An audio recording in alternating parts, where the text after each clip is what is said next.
إدريس نشأ في مناخ من الصعب ان هذا المناخ يتكرر مره اخرى.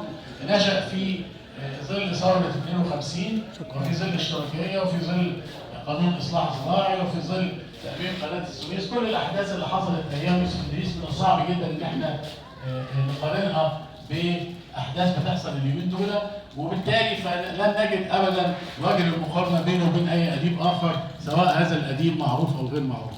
احنا كلنا مجتهدين ولسنا نصل ابدا الى ما وصل اليه الاديب العظيم الدكتور يوسف ادريس. يوسف ادريس عمل 15 مجموعه قصصيه، هنمشي بسرعه كده فيهم عشان الى حد ما نفتح المجال ان احنا نقرا ادب يوسف ادريس، لانه ادب ثري جدا ويستحق مننا ان احنا نطلع عليه. كتب 15 مجموعه قصصيه، كل مجموعه منهم تقريبا 10 قصص، فبالتالي هو تقريبا عمل 150 قصه قصيره، بعضها يعني يتكون من 4-5 صفحات، وبعدها وصل الى النوفيلا او 100 صفحه تقريبا. كلها قصص ثريه جدا،